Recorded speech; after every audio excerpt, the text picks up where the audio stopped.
Top quality और consistent performance के लिए सिर्फ सिल्वर पंप नाम याद रखना। યુદ્ધની સ્થિતિ વચ્ચે સીઝ ફાયર છે, જો કે હજુ એલર્ટ મોડ યથાવત છે, જ્યાં જામનગરમાં નાધેડી ગામમાં કેટલીક શંકાસ્પદ વસ્તુઓ જોવા મળી હતી।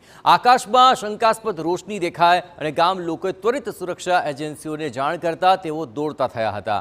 જો કે કોઈ વાંધાજનક વસ્તુ ન મળતા લોકોએ રાહતનો શ્વાસ લીધો હતો। સ્થાનિકોને ગામના ખુલ્લા આકાશમાં ડ્રોન જેવી રોશની દેખાઈ હતી, જે બાદ તેમણે સરપંચને જાણ કરી। શંકાસ્પદ હિલચાલ અંગે અહીં સરપંચે સુરક્ષા એજન્સીઓને તુરંત જ જાણ કરતા જવાનો ત્વરિત રીતે સ્થળ પર પહોંચ્યા। જો કે આ કોઈ ડ્રોન ન હોવાની ખાતરી સુરક્ષા એજન્સીઓએ કરતા ગામ લોકોએ પણ રાહત અનુભવી। જો કે લોકોને સાવચેત રહેવાની પણ અપીલ કરાય છે, સાથે જ ખોટી અફવાઓ ન ફેલાવવાની પણ અપીલ કરી છે।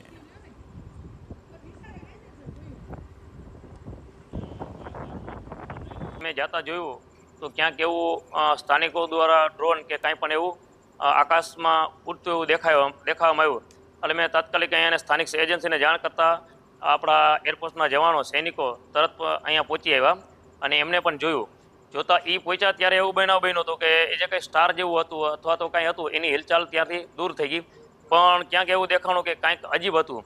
તો આપણે જાગૃત અને ભાગરૂપે સાવચેતીના પગલે તાત્કાલિક ધોરણે અત્યારે જે માહોલ ચાલી રહ્યો છે એમાં આપણે એજન્સીને જણાવ્યા પછી એ રીતના ધોરણે સૈનિકો પણ આવી ગયા અને હું અમારા ગામના સ્થાનિકોને પણ ખૂબ ધન્યવાદ આપું છું કે એમના ઘણી બધી સચેતતા અને જાગૃતતા છે, પણ કોઈ ગભરાવા જેવું કે એવું કાંઈ નહોતું।